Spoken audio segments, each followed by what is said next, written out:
Je vais prier pour la parole. Ton Père est le véritable Dieu, le créateur de toutes choses. Le moment est venu, Père, ton fort sang, pour que tes enfants puissent manger de la nourriture solide, spirituelle, venant de ta part, Seigneur. Béni, glorifie sur ton nom, roi de gloire. Merci pour ce privilège que tu m'as accordé, Seigneur, de parler de ta part. Manifeste-toi, Père de gloire, dans ce moment précis. Manifeste-toi, déverse ta puissance, l'onction d'enseignement, l'onction de prédication, de guérison, Père de gloire, à travers ces enfants, Père de gloire, tes enfants de par le monde, à travers la prédication de ce jour. Manifeste-toi, prends le contrôle, agis maintenant, Père. Sois glorifié, Père. Laisse que l'Esprit de l'Éternel y a, l'Esprit du Dieu vivant, l'Esprit créateur, Saint-Esprit de Dieu, grand maître Saint-Esprit, soit permanente au milieu de nous, du début jusqu'à la fin. Embrase mon esprit, mon âme, Seigneur. Tout ce qui sortira de la bouche de ton serviteur, sorte avec une puissance, Père de gloire, sorte, Père, ton force, avec une autorité, pour renverser, Père de gloire, les jougs, briser les jougs, renverser les forteresses. Sois béni, sois élevé, Père. Je rends tout ainsi captif à l'obéissance à Jésus-Christ, l'agneau de Dieu, l'agneau sans défaut, l'agneau sans tache, l'agneau immolé, les sacrifices parfaits, agréables, débord d'honneur à Dieu. Sois béni, sois élevé. Que toute l'honneur et la gloire ne reviennent qu'avec toi seul, Jésus-Christ de Nazareth. Je suis prié. Amen. Et dans le Bible, béni Seigneur, nous avons lu la parole du Seigneur dans l'évangile de Luc.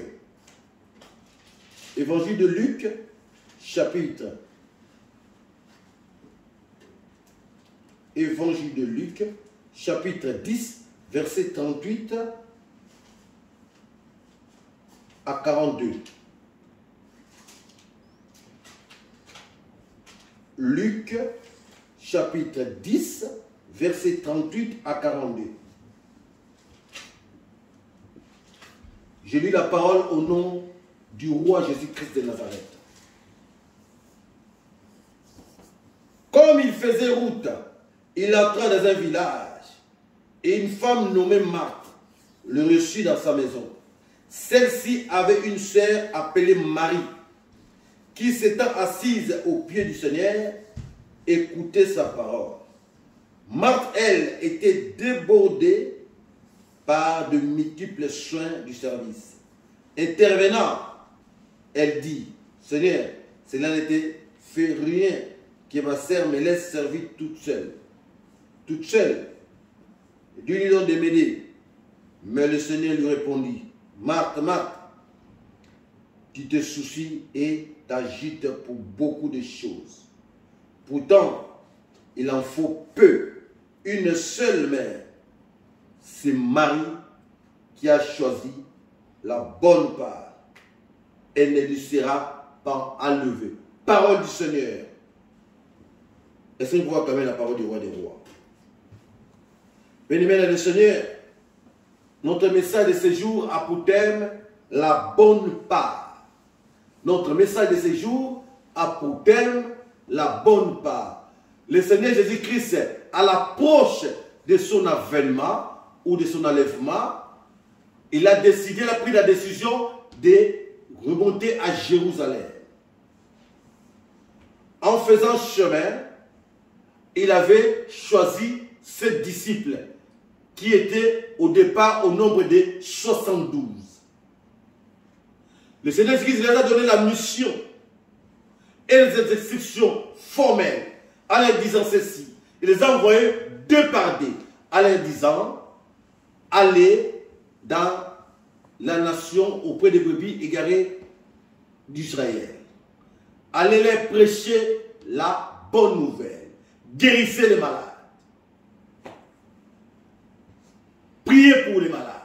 Guérissez-les. Prêchez-leur la bonne nouvelle du royaume. Et donnez-leur l'instruction que le royaume des cieux est tout proche. Et les disciples ont été partis et ils ont rempli la mission que le Seigneur les avait donnée puisqu'ils avaient le mandat du Seigneur. Et à leur retour, ils étaient contents. Pourquoi? Parce que les démons étaient soumis à leur égard.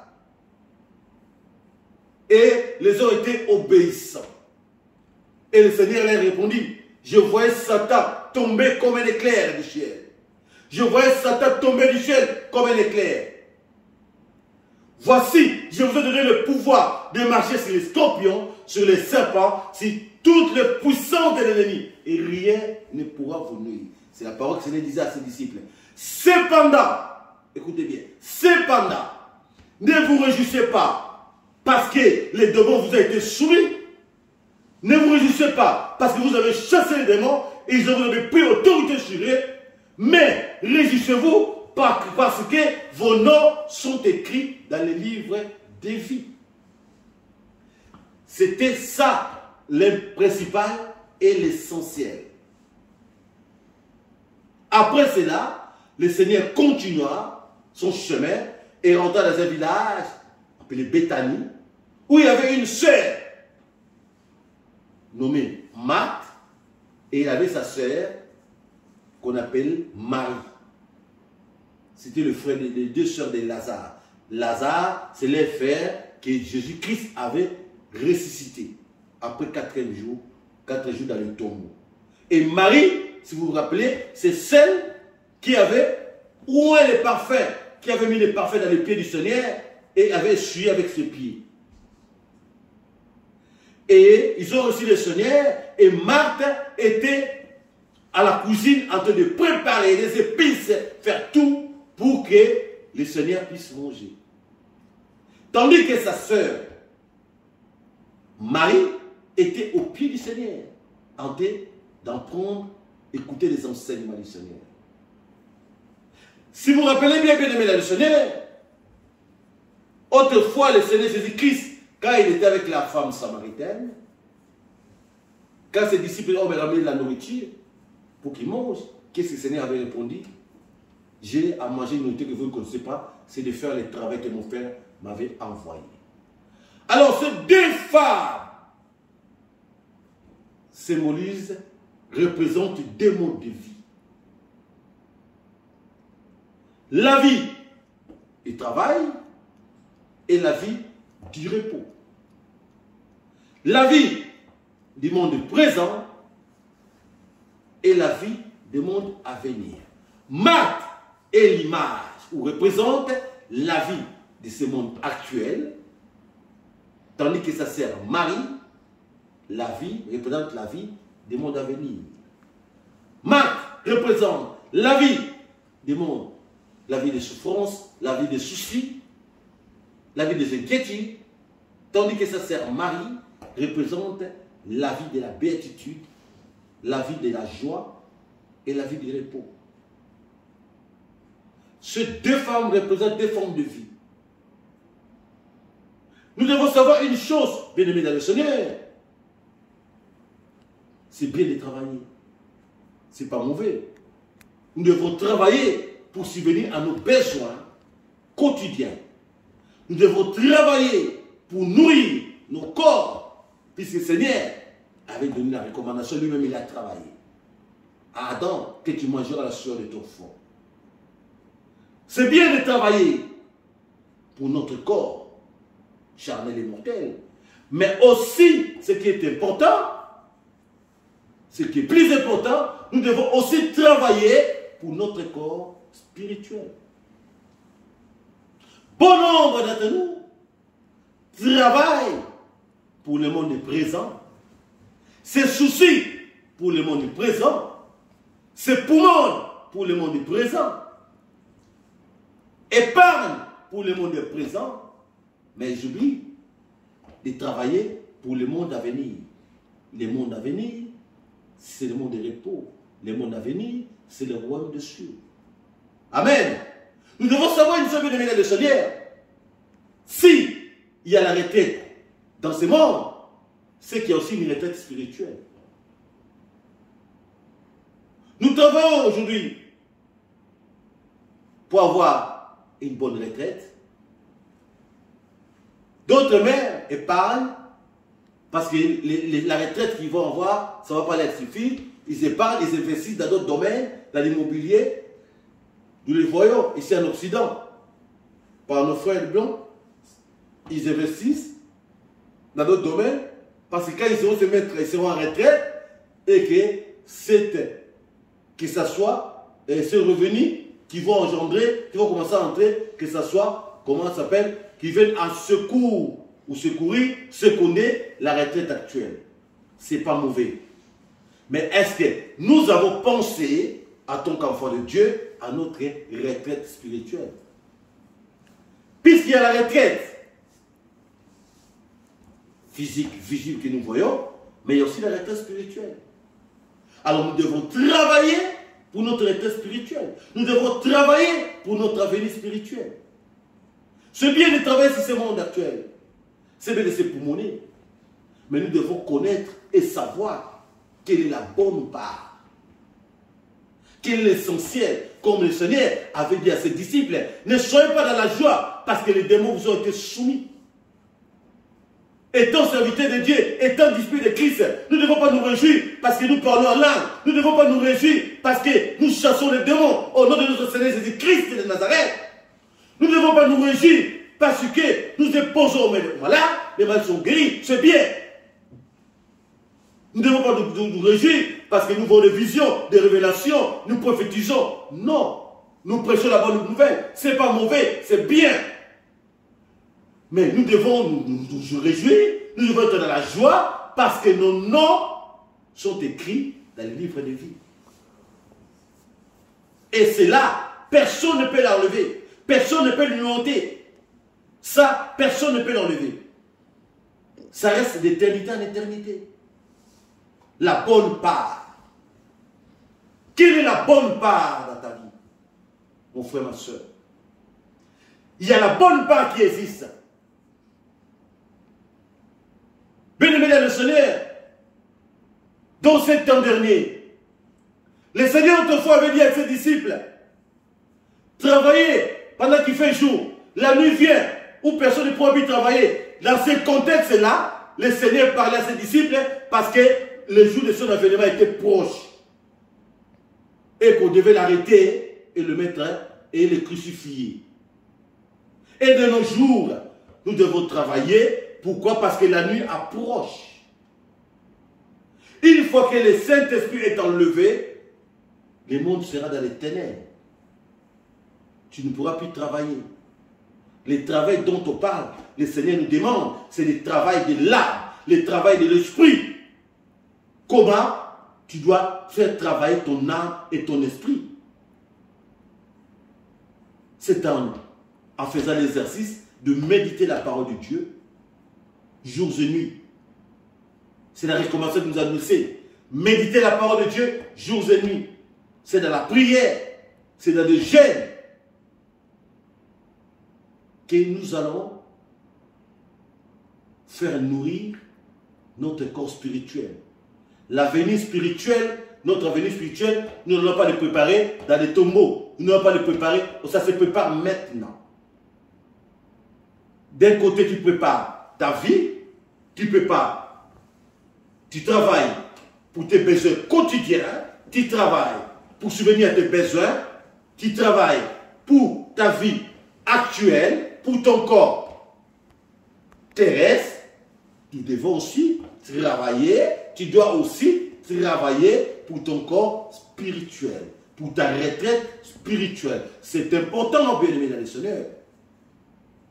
Puisque si nous ne savons pas faire la part des choses, connaître ce qui est essentiel, nous allons passer à côté de l'essentiel. Si nous ne savons pas faire la part des choses, nous allons passer à côté de l'essentiel. Alors il sera déjà trop tard. Alors, nous devons faire connaître et savoir qu'est-ce qui est essentiel. Nous connaissons tous l'histoire de Lazare et l'homme riche. Je ne parle pas de Lazare, le frère de Marie et de Marthe, mais Lazare et l'homme riche, le pauvre Lazare. L'homme riche, il avait travaillé pour le monde actuel. Il s'est poumonné. Il s'est enrichi, il a emmagasiné des richesses, il a ramassé des richesses, il a travaillé, il mangeait, il buvait, il était dans la bonne vie. Mais il avait oublié de travailler pour son âme, pour son esprit. Les jours où le Seigneur avait retiré son souffle, Qu'est-ce qui s'est passé? Il s'est retrouvé où? Dans les séjours des morts. Dans les lits des tourments. Là où il y a les grincements des dents et les chats. Il y a les grincements des dents. C'est pourquoi, mon frère, ma soeur, il faut savoir travailler pendant qu'il est temps, pendant qu'il est jour, pendant que le Saint-Esprit est avec nous. C'est là que nous devons profiter pour travailler nos âmes, travailler nos esprits, dans la prière, dans la mission de la parole, dans le jeûne. C'est ça, en travaillant aussi, nous sommes en train de préparer notre vie spirituelle, notre vie de repos. Tu travailles pour ton âme, ton esprit, tu disciplines ce qui est cher là. Le corps là, il faut la discipliner. Il faut le discipliner. Et il y aura un temps où tu seras dans les repos, où tu pourras plus travailler, où nous allons nous réjouir dans le royaume de cieux. Nous serons là que pour nous réjouir. En train de rendre gloire à Dieu, d'adorer notre Dieu, jours et nuits. Il n'y aura plus de dégraissement des dents, il n'y aura plus de pleurs. Il n'y a pas de souffrance, il n'y aura plus de souffrance. Les souffrances, les soucis, les problèmes s'arrêtent sur ce monde-là. Nous travaillons durement pour ne pas avoir de soucis, pour ne pas avoir de difficultés, pour avoir de quoi subvenir à nos besoins, à nous nourrir. Mais pensons aussi, ce n'est pas mauvais, c'est bien, mais nous devons beaucoup plus aussi penser à notre nourriture spirituelle, à nourrir notre corps spirituellement. Pour que quand l'heure viendra, nous ne soyons pas surpris et que nous ne puissions pas se retrouver comme l'homme riche dans les lieux de tourments ou dans l'enfer. Vous allez remarquer, beaucoup de gens sont dans la distraction et laissent passer l'opportunité. Au lieu de travailler pour les corps spirituels, maintenant, ils sont dans la distraction. L'ennemi, il est tellement malin, bien Seigneur. L'ennemi, il fait tout pour nous distraire. L'ennemi, son travail, il est là, il travaille. Nous, nous dormons, mais notre ennemi, le diable, ne dort pas. L'ennemi est en train de multiplier toutes sortes de stratégies pour détruire la vie des enfants de Dieu.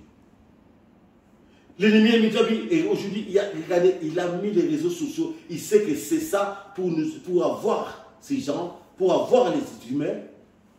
Il a multiplié. Avant, il y avait Internet, maintenant il y avait YouTube, maintenant il y a WhatsApp, il y a TikTok, il y a Facebook.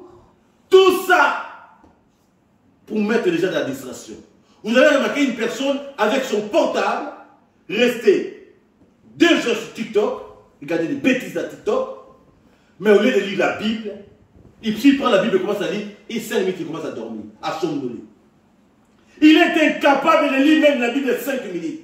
Mais il est capable de rester 3 heures de temps sur TikTok. C'est inconcevable. Et tu te dis enfant de Dieu. Tu passes à côté de l'essentiel. Tu travailles dur pour ne rien gagner enfin. Tu travailles dur de sueur. Tu tournes de sueur pour ne rien gagner. Il n'y a que des bêtises sur TikTok. Au lieu de lire la parole, méditer la parole. Au lieu de te nourrir ton corps spirituel, mais non, tu préfères faire plaisir à tes yeux. Qu'est-ce qu'il y a de bon dans ce TikTok là? Il y a TikTok, et je ne sais pas, il y a Rato Kids, c'est quoi? Je ne sais même pas. Qu'est-ce qu'il y a de bon? Et les gens même, ils se précipitent pour aller s'abonner, télécharger TikTok dans les portables. Mais tu demandes à ces gens-là, est-ce que tu as téléchargé la Bible sur ton portable? Non. Il n'a pas la Bible sur son portable, mais il a TikTok sur son portable. C'est inconcevable. Un enfant de Dieu. Il se dit enfant de Dieu. Mon frère, ma soeur, tu passes à côté de l'essentiel. Le Seigneur avait dit à Marthe, Marthe, tu te travailles, tu te tracasses pour beaucoup. Oh, peu est important. Peu est essentiel. C'est quoi? C'est la vie. Marie a choisi la bonne part. Elle ne sera jamais ôtée. Mon frère, ma soeur, la vie chrétienne, c'est une école de formation de tous les jours. Nous apprenons au pied du maître. Seigneur Jésus-Christ de Nazareth. Nous devons toujours rester au pied du maître comme Marie, la sœur de Lazare, la sœur de Marthe. Elle avait choisi la bonne part, la meilleure part, que personne ne peut lui ôter. Encore moins Satan, encore moins ce démon. Pourquoi la meilleure ou la bonne part qu'elle avait choisie, c'est d'écouter la parole de Dieu, c'est de mériter la parole de Dieu. De quelle catégorie es-tu, mon frère? De quelle catégorie es-tu, ma sœur? Tu es dans la catégorie de Marthe, qui travaille pour faire plaisir à ses yeux, pour faire plaisir, pour être à la part, pour faire plaisir à son corps charnel, ou tu es dans la catégorie de Marie, qui avait choisi la bonne part, qui travaille pour son avenir spirituel, pour son âme, pour son esprit, pour nourrir son âme et son esprit. TikTok. Des hommes, les femmes sont devenus des hommes TikTok, les femmes TikTok. Partout, même à la foot, TikTok, TikTok, TikTok.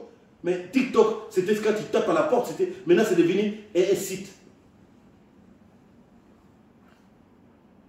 Où il n'y a que des bêtises là-bas.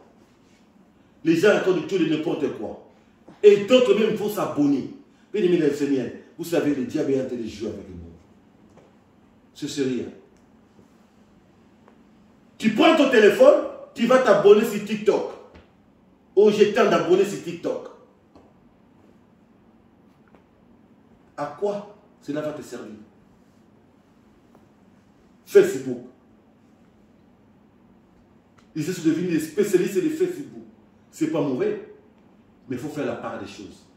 Il faut choisir la bonne part. Tout ceci, l'ennemi nous envoie. Après demain, il y aura TokTik. Après demain, il y aura Rikarako. Il va continuer à changer, à maîtriser cette stratégie. Aujourd'hui, il y a TikTok. Demain, il y aura quoi? TokTok. Après demain, il y aura quoi? Kikak. Après le lendemain, il va encore sortir. Il va encore sortir. Ça va pas, il va s'arrêter. Il est en train de travailler pour nous mettre dans la distraction. Qu'est-ce qui va sortir demain? Pic-pac. Tout ça pour nous distraire. Pour que nous ne puissions pas lire la Bible. Est-ce que vous trouvez ça normal? Une personne devant la télé, regarder des films, jouer au Nintendo, à la Play, à la PS, toute la journée, même la nuit sans dormir. Mais ils sont incapables d'écouter même la prédication 1 heure. Il y a un problème. Il y a un sérieux problème. Les enfants de Dieu sont prêts dans les théâtres, regarder toutes sortes de séries, Nollywood, des théâtres.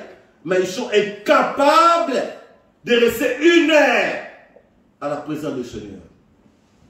1 heure à la présence du Seigneur. Ils sont capables de regarder toutes sortes de séries. Mais rester dans la présence de Dieu, la prédication, ils commencent à se fatiguer. Bien aimé, si les choses de Dieu commencent à t'ennuyer, c'est qu'il y a un sérieux problème. C'est qu'il y a vraiment un sérieux souci. Les choses de Dieu ne peuvent pas t'ennuyer. Les choses de Dieu, au contraire, vont te donner l'envie, parce que c'est ce qui nourrit ton âme, c'est ce qui nourrit ton esprit. Mais vous allez voir la prédication. Vous mettez la prédication, la prédication du Seigneur, la parole vivante, du Dieu vivant, les enseignements de notre Mère. Les gens ne vont pas regarder. Mais il suffit de mettre, on a attrapé un serviteur de Dieu nu à l'hôtel, 1 million de vies. 500 000 vies. Les gens aiment, passent à côté de l'essentiel. Les gens préfèrent les futilités au lieu de regarder l'essentiel. On a vu quelqu'un là-bas, on a attrapé un serviteur de Dieu nu là-bas. Voilà, tout le monde rentre dedans, sur YouTube. Mais quand vous mettez les prédications, non. Non, ça ne les intéresse pas. C'est le moment de travailler. Travailler pendant qu'il est temps. Cherchez l'Éternel pendant qu'il se trouve. Invoquez-le tandis qu'il est prêt. Puis c'est quand l'Esprit de Dieu va partir, il y aura l'enlèvement. Tu es sûr qu'il est enlevé. TikTok va te retenir. YouTube, Facebook va te retenir. WhatsApp va te retenir. Que des bêtises, bien-aimé le Seigneur. Les gens se tournent vers des bêtises. Ou se tournent vers l'essentiel. Les gens se tournent vers les bêtises, préfèrent passer leur temps dans des bêtises. Il est temps pour toutes choses, bien sûr. Vous allez voir quelqu'un qui se dit chrétien, né de nouveau. Il n'a jamais lu la Bible. Il fait un mois sans lire la Bible. Une année sans lire la Bible. Comment veux-tu être fort? Comment veux-tu être puissant? Comment veux-tu te vaincre l'ennemi des épreuves? Un chrétien né de nouveau. Un mois sans gêner. 2 mois sans gêner. 3 mois sans gêner. Tu trouves ça normal? Un chrétien né de nouveau. Quelqu'un se dit chrétien né de nouveau. Il gêne à midi, comment c'est bizarre, comment son ventre commence à... Chrétien. Oh, j'ai mal à la tête. Tu as gêné de minuit à midi. Oh, j'ai mal à la tête. Tu n'arrives même pas à gêner. On commence à prier ici, on commence à dormir, ronfler même. Ouh. Tu n'arrives même pas à tenir, à rester 1 heure devant Dieu.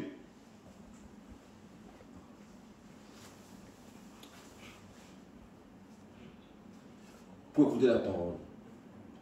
Mon frère, ma soeur, ça fait mal. Ça fait très mal de savoir que les chrétiens ne connaissent pas, ne savent pas faire la bonne chose, la part des choses. Nous passons à côté de l'essentiel. Nous passons à côté de l'essentiel. Le Seigneur, il nous a montré le modèle. Le Seigneur Jésus qui s'est venu sur cette terre. Il avait la même langue. Il était 100% homme. 100% Dieu. Il a souffert, il a eu peur, il a eu faim. Il nous a montré le modèle. Comment nous devons prier. Comment nous devons gêner. Et pourquoi nous devons gêner. Choisissons la bonne part. Ne demeurons pas dans la futilité. Le rôle de l'ennemi, c'est que pour que nous puissions, pour nous mettre dans la prison, il envoie toutes sortes de distractions, mon frère, ma soeur. Et tu dois avoir un programme bien établi, étant enfant de Dieu. Tu te dis, moi j'ai fait un programme, j'ai un jour dans la semaine où je vais commencer à gêner pour tel sujet. J'ai 2 jours dans la semaine où je vais pouvoir commencer à gêner pour tel sujet. Si tu es fort, j'ai 3 jours dans la semaine, ça dépend de toi. Mais si tu n'as pas la force, demande à Dieu de te donner la force. Demande à Dieu et te donner la motivation, la force. Lisez la Bible, même 1 heure. Au début, lis même 30 minutes. C'est important. Est-ce que vous trouvez ça normal? Une personne est capable de rester toute la journée sur le téléphone, mais pour lire la Bible, il a du mal. Il y a un problème. Vous ne voyez pas que c'est l'ennemi. Tu prends la Bible et tu commences à dormir. Même pas 30 minutes. Mais devant la télé, tu ne dors pas. Devant TikTok, tu ne dors pas. Réseaux sociaux, tu ne dors pas. Il y a un problème. Mon frère, ma soeur, il y a un sérieux problème. Tu passes à côté de l'essentiel. Choisis la bonne part. Choisissons la bonne part. Et cette bonne part, elle ne sera jamais enlevée. La bonne part, nous ne serons jamais enlevés. La bonne part, c'est quoi? C'est de demeurer dans la présence du Seigneur. La bonne part, c'est d'être attaché à Dieu. La bonne part, c'est de faire la volonté de notre Seigneur. Roi des gloires, Christ Jésus, le puissant ressuscité, le ressuscité du trône, le seul Seigneur, le seul roi, le seul Dieu, le seul sauveur de nos vies. La bonne part, c'est de marcher dans la crainte. La bonne part, c'est de marcher dans l'obéissance. La bonne part, c'est de mettre en pratique la parole du Seigneur, la sainte doctrine, les enseignements qu'il a laissés à travers ses apôtres. C'est ça la bonne part. Mon frère, ma soeur, ne passe pas à côté de l'essentiel. C'est le moment avant qu'il soit trop tard. Invoque ton Dieu. Invoque le roi des gloires. Pendant qu'il est là. Pendant qu'il est prêt.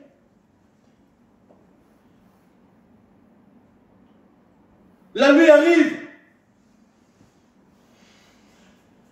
La nuit vient où personne ne pourra plus travailler. Où il n'y aura que des grincements des dents et des chairs de poule. C'est les moments. C'est pourquoi, mon frère, ma soeur, le Seigneur a permis à ce que je puisse venir avec ces messages pour dire à un enfant de Dieu ce jour de savoir choisir la bonne part. Pour dire à un enfant de Dieu ce jour de ne pas passer à côté de l'essentiel. Plutôt de choisir l'essentiel. L'essentiel, c'est de demeurer au pied du maître. L'essentiel, c'est de s'attacher au maître. Puisque Jésus-Christ, c'est une école de toute la vie. Et cette formation, nous avons commencé, une fois que nous acceptons Christ, le seul Seigneur de notre vie, nous portons allégeance à notre Dieu. Cette formation continuera d'éternité en éternité, puisque nous n'avons pas fini d'apprendre. Le maître n'a pas fini de nous apprendre. Nous continuerons à apprendre. Nous allons continuer à apprendre. Même dans l'éternité, nous continuerons à apprendre. C'est pourquoi, bien-aimés dans le Seigneur, ne passez pas à côté de l'essentiel. L'essentiel, c'est l'appartenance à Christ Jésus. L'essentiel, c'est de s'attacher à Dieu. L'essentiel, c'est de demeurer dans la crainte, dans l'obéissance, dans la sanctification, dans la connexion, communion avec notre Dieu. Que Dieu vous bénisse.